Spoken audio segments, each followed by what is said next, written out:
Luz-Pla. Hello, Miss Indrani Desouza. Oh my God. Hi. No? Is that good? I love it. You love That's it? That's because I really know you. You know someone when you're calling them by their last name, by their surname. Hi, sis. Hello, mamacita. So good to see you. I love you. I love you more. Telling you. Yes. Okay. I have to ask you the question I ask everyone to start. Okay. And it is this, because it's interesting to hear everybody's unique answer. Why acting? Why did you choose it? Aside from the Bible, it saved my life. Okay. It changed the trajectory of my life. Expand, please. It was my escape. It really was. Yeah. How did it do that? So,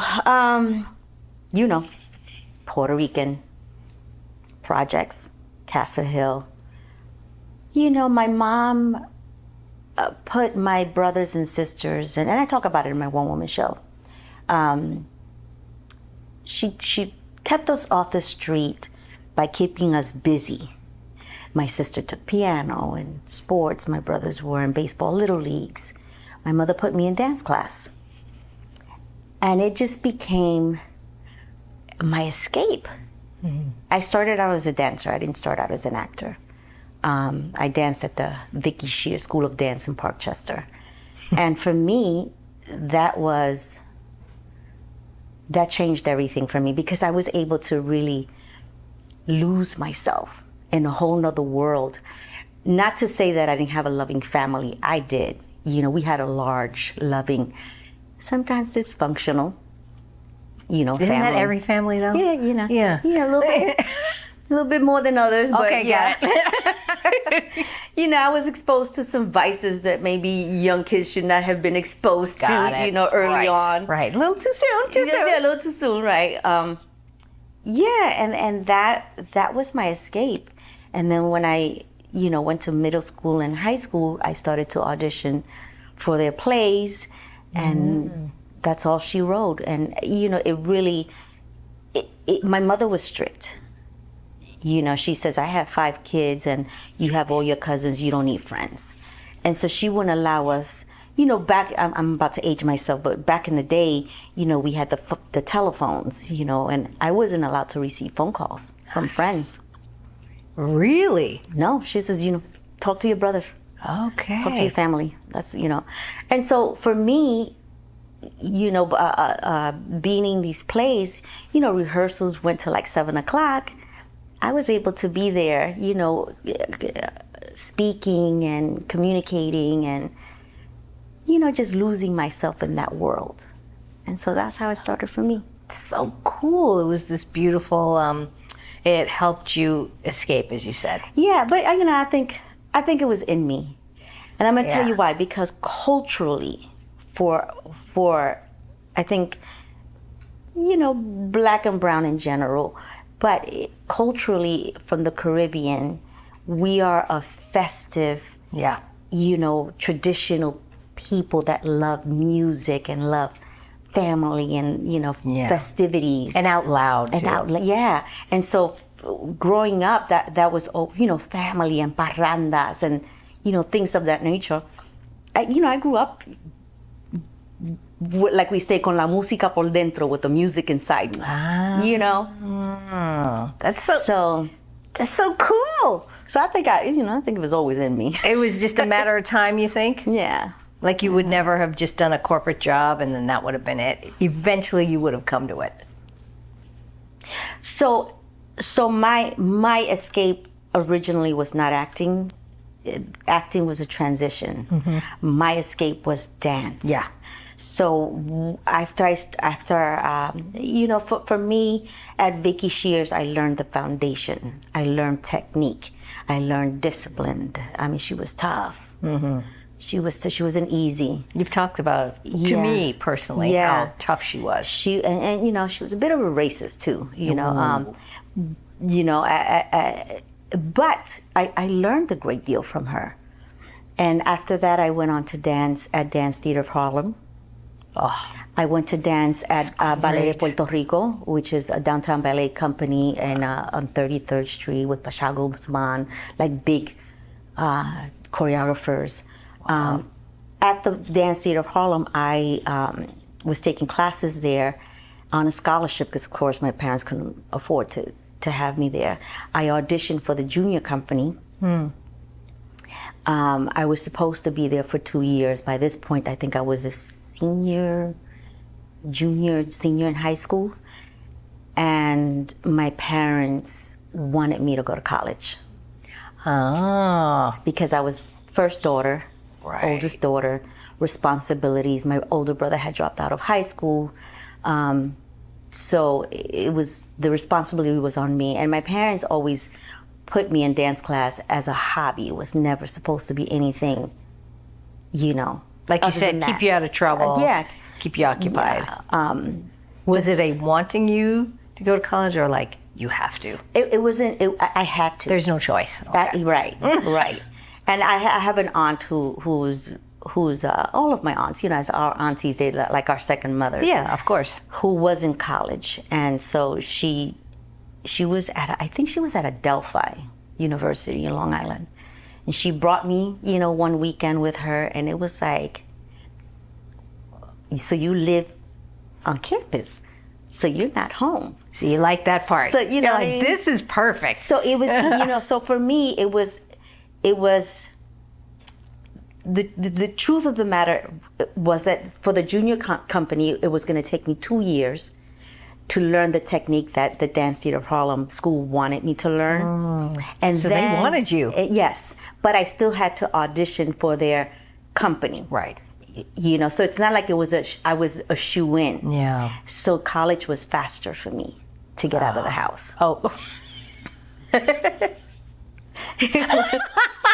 I love it. It was all to get out the house. It was to leave. I've always had this yearning to see the world. Yeah. And for me, it was dance. And then my father wanted me to go into law school, preferably criminal law for insurance reasons.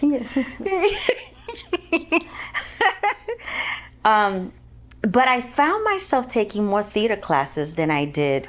I was supposed to be a sociology major so that I can go to law school. Okay. That was the trajectory. That was the plan. But I was so unhappy, that I found myself taking more theater classes and dance classes and just the arts that I ended up switching my major, and I became a theater major, minor in sociology, which, by the way, is key to me being the actor that I am today. Why? It's good. Human behavior. Yes. Social behavior. Great. Behavior. Why do people behave the way they behave? So one of the things that I've learned is that when you go to college and you study psychology, sociology, or any other ologies, you learn behavior. Yes. And it's so instrumental. Little did I know then that it was going to help me to really understand. Because I was going to say, it was maybe something you're like, I can't stand this. Whatever. And then later on, it's like, oh. No, I actually liked sociology. You did like it? I did like it. Okay. I did. So I always learned enjoyed so it. much. I took Caribbean studies, obviously. But I also took women's study. That was part of, my sociology check-off, classes that you have to take. Yeah. I took an art class that was in combination with women's studies, and I learned so much about signs and where placement of signs, branding, and where they are in neighborhoods. You can always tell by the sign whether you're in a ghetto, whether you're in a Latino community, whether you are in an LGBTQ community. Look at the signs and you'll know. Look at the advertisement and you'll know. Yeah. Isn't that interesting? It is. You see Rolexes, you see, you know where you are. Right. You see vodka, you see, Alizé, you know see, where you are. cigarettes, you see healthcare, where Spanish, They're appealing to an audience. When you're in a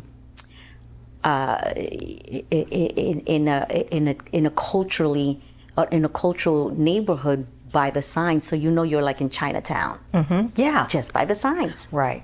Koreatown, I always know when I'm in Koreatown.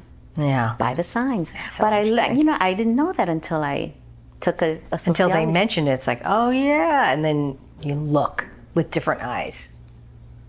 Oh, that's so cool. It is. It's so cool. And then you got back to acting. How did it happen? It's like you're doing the courses and doing the thing, and the family wants you to be a lawyer, and then Yeah, what so happened? I did graduate. I graduated, with a theater degree, sociology minor. And then, I gave my parents the degree, and I said, now, I did my job, now I have to do me. They understood. And They did. They were very That's proud, great. very proud. They were supportive. They didn't understand, they were very concerned because that's not normal. Yeah. Back then, we're talking about, 2010? yeah.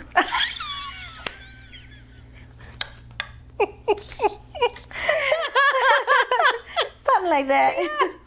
That just, they were supportive, but they just didn't know how to help me in there. Yeah. So, whatever. At least they didn't fight you on it. No, I gave them the degree. They Yeah. were happy. Right. I used to take my brothers and sisters to college with me. I went to SUNY Binghamton, upstate New York, which is about 3.5 hours away. And the minute you leave New York City, and you're, just driving up, it's beautiful. Yeah. Different country. I was introducing my siblings and my cousins, and the neighborhood, a different life. And so for them, I did what I was supposed to. I was a good girl. Yeah. But then I went to the American Musical and Dramatic Academy. Yes, I was a thespian. Studying the arts. Yes. And at that time, I still wasn't into the film and TV because that wasn't a thing. For me, it You were was pursuing Broadway? Okay. That was my dream and still Yeah. is. Yeah. I have not given up on that dream. Good, you But I shouldn't. wanted to, sing, dance, act on Broadway. That was, I was the original J-Lo, Yes. Yes. So, but So you're doing it, and then what happened? with my father, Broadway. my father passed away. Okay. And so I gave up acting, the dream for about 2 years and became a social worker Ah, responsibility. to help my mom out. Yeah. Okay. My mom had a nervous breakdown. And so she lost her oldest brother in January of, talking about 92. She lost her cousin in late January of 92. She lost my father in February, and she lost her youngest brother end of February of 92. So much loss. And so she checked out, She shut down. understandably so. And so I had to pick it up. I had to help. My sister was only 16, I think, at the time. Oh, yeah. So I had to help. And, my brothers were reckless. They were. They were off doing their own thing. Well, no, they were lost. It was a lot. It was a lot. So I had to be, the oldest daughter, the one that needed to help my mom and put everything together. And So you were this grown up at what age? I was always a grown up. I was a grown up Yeah. at 7, 8 years old. Yeah. But it was a cultural thing, also. So, the oldest daughter was always the responsible one, the one that had to, learn to cook, learn to clean, Yeah. So that was normal for me. It was not like it was something that was abnormal. So I told my mom, I said, I'm going to give you 2 years, and then I'm going to pursue my dreams. Good. And she said, okay. And I had a mentor at that time. I forgot his name. at AMDA, and I kept in contact with him. And he was the one that told me to come to California. Why? He said, Great. He said, there's about to be an explosion of Latinos on television, in film and television. And I remember He foresaw that? Wow. Yeah, this was back in 92, 91, 92. Wow. And so he said to me, he says, I think that you should go to California and really pursue film and television. TV. And it was never like a thing for me other than West Side Story, because I used to watch West Side Story. And of course, what was that movie? Flashdance. Oh yeah. I was into I was a break dancer. And so watching, it was inspiring to me. It seemed far off because California was not something that I was thinking about. It was thinking more Broadway. But it really led me. It really put the bug. It planted the seed. He planted the seed. Yeah. And then I started doing theater again while I was working as a social worker, and then eventually I ended up leaving the social work and started doing theater in New York. And I was traveling with a traveling theater, and who became my roommate then, in California, was telling me, I'm moving to Cali.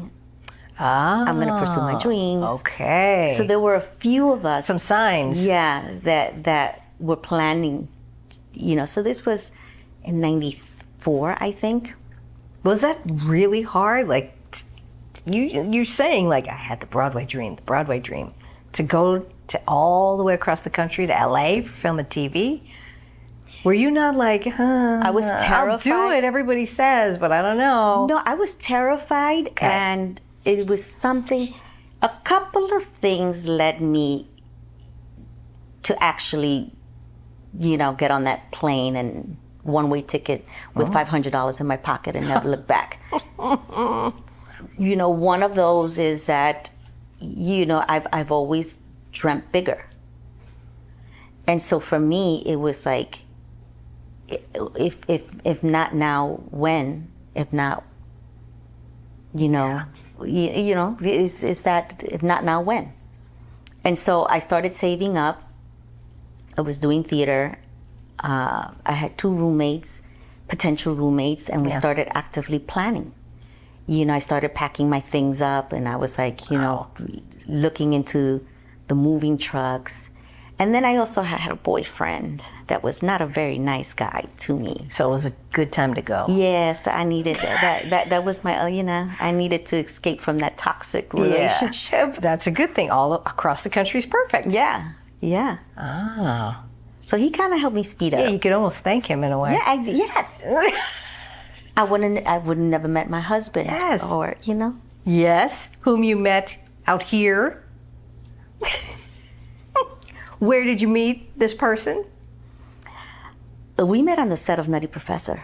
I love that. Can you believe it? I love that you met on a movie set. I mean, it's so Hollywood. Right? This Broadway theater kid, like, on this movie set, and it's like I met my husband. He moved here January of 95. I moved here February of 95. Oh my God. We met March of 95. Wow. It seems rather meant to be. I think it was, it was God. Yeah. It was God. Yes. Yeah. Yeah. Religion is huge in your life.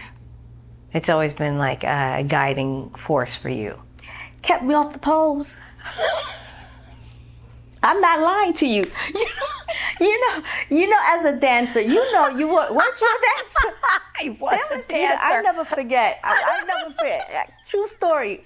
I was in college and I was working at a fast food restaurant, and there was a young girl, like me, and hot body, just wonderful. And I was just like, and she says, I'm a dancer. And I said, I'm a dancer too. And she was like, oh, you have to go work tonight. And I said, oh, yeah. I said, what show are you in? Like, what do you do? Can I come? Yeah, can I audition? Yeah, it's called whatever strip club that it was. I was like, oh, Yeah, no, I can't do that. But when I was at AMDA, interestingly enough, there were a couple of girls that were, that I bet. that worked in there was a club. They had to pay their way. But God kept me off the poles. Yeah. Because they were making, feels like a button. No, because they were pole. making some serious dollars. Yeah. There was one girl that had a condominium on 84th and Broadway, and it was stunning. And she was making some serious money, man. Right. I was just like, You gotta be kidding me. you Right. had to really, it was like, devil, do not tempt me, please. Right, you gotta God, dig it was into like, your faith. Yes. But that, I always told my mom before she passed, I was like, the greatest gift that you ever gave me was to know God, Yeah, to inculcate the love was of God her. in my heart, that was her. because that truly has been my driving force. To piggyback off of that, and the reason I bring it up, I didn't know about the poll thing. I did not know about that. It's hilarious. How do you, and what kind of advice can you give to people who are, very religious, deep faith, but they're navigating show business in Hollywood? This is actually a good time Great.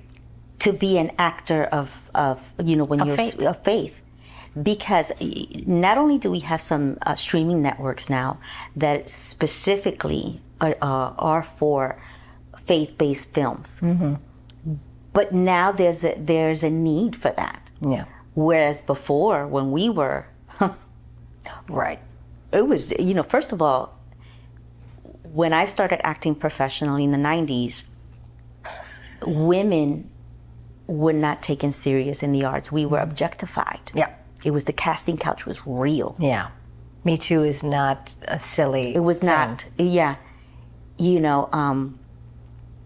and we've had some serious conversations about some experiences that, Yeah. as actors, we've, Well, you have to navigate. that we've had to, try to avoid those pitfalls. I mean, worry think for my students. I worry for them. I think you were with me one time when a director said to me, Yes, I was. "You will never be in any of my movies because I sleep with all of my leading ladies, I remember. and you wear a chastity belt." It's like, yes, I do. And I said, "You remember what I said to him?" I said, I don't remember, but I remember you I said- handled it with grace, but with a firm hand. Well, I let him know, well, Yeah. I'm not, you're right. I will never be in any of your films, because if I have to sleep with you, if I'm going to sleep with you, I'm going to sleep with you because I want to, Right. not for a part. There you go. But second of all, just to let you know, I may wear a chastity belt, but when that sucker comes off, ain't no man ever left me. That part I remember. And you were like, and I was like, That part I remember. so it hasn't been easy for me because of, my faith. Just trying to get an agent. I think I told you this story before, where I had where I was referred to an agency, boutique, but up there. Yeah, without naming names, I remember. Yes. And, he looked at my headshots, and he saw my reel. He thought I was, really good, solid, actor. Mm-hmm. But he said, I would only take you because you come highly referred. He says, but you are not Salma Hayek. I remember that, yeah. You are no Salma Hayek. Oh, man. You are no, and I think this was in 98. Not that long ago. Mm-mm. You are no Jennifer Lopez. Jennifer Lopez had just done U-Turn, and, she was just hot. Okay. Money Train, all that, yeah. Yeah, he says, you are a cute girl next door. And for Latinas, you have to be Spitfire, hot tamale. That was the archetype. That was right. You were either Rosie Perez or you were Salma Hayek. and I was more the Rosie Perez. So, basically I will stereotype you into that box. And I told him, I said, I want to be Ada Luz-Pla. I don't want to be anybody else. And he says, I will take you on, but I'm going to put you at the bottom of the pile. And I'm going to make you spend thousands of dollars to revamp you. And even then, I don't even know if I'm going to work for you. Man. I appreciated his honesty. He was very honest. That's a rare thing. And then I told him, remember I told him, I said, can I get a piece of paper and a pen? And I signed my autograph and I said, I want you to remember that name. And then that turned him on. Yeah. And he was like, you know what, I take it back, you are hot. You were a challenge. All of a sudden, I went from like this girl next door to this. Like, she's got a little bit Spitfire in her. I like that, Right. And then I went into the car, my boyfriend then, who's my husband now, he was like, so how'd it go? And I saw a young girl going in, and she was exactly what he was looking for. And I just bawled in the car. And I told him what happened, and he says, it's okay. Yeah. It's okay. That's right. It's not for you. It's not for you. So, you have to stand your ground. Yeah. You have to, at the end of the day, you have to look at yourself in the mirror and like what you see. Right. What can you compromise or what can't you compromise? Yeah. What is something that is like, that's fine for me? Yeah. And the agent that you get, and like I said, now is a good time because I think I think there's an understanding that women are no longer allowing themselves to be objectified. Yes. Now we're fighting for equal pay. Mm-hmm. Right? Yeah. So now is a good time to have a serious conversation. Not all the agents are going to just, put you in that category. But if you are stern and this is what you want to do, find the fit, the agent that is the right fit for you. Yeah. That is going to respect, your boundaries and what it is that you want to do. And actually be a partner in the fight. But I also say, know what it is that you want to do. Have a 5-year plan, have a 10-year plan, because, people, especially young actors, learn the business because it is a business. And that's something that I had to learn later on. I wish I'd known that sooner. Yeah.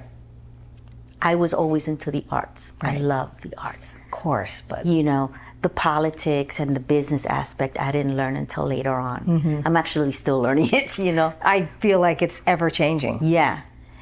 So just like you do in business as an artist, have that plan. Where do you see yourselves? What roles do you see yourselves in? Look at the movies that you like. Yeah. Give your agent something to work with. Yeah. The actresses. It's like giving them targets. Yes. I like this. I would love to work with that actor. I would love to work with that actress. I would love to work with this director. I would love to work with that writer. Because then they can see your vision. Ada Luz-Pla, thank you so much for giving us your time. We're done. Is that it? That's it. Yeah. Oh my goodness. That's it. That was it. I could talk to you for 2 hours. I know.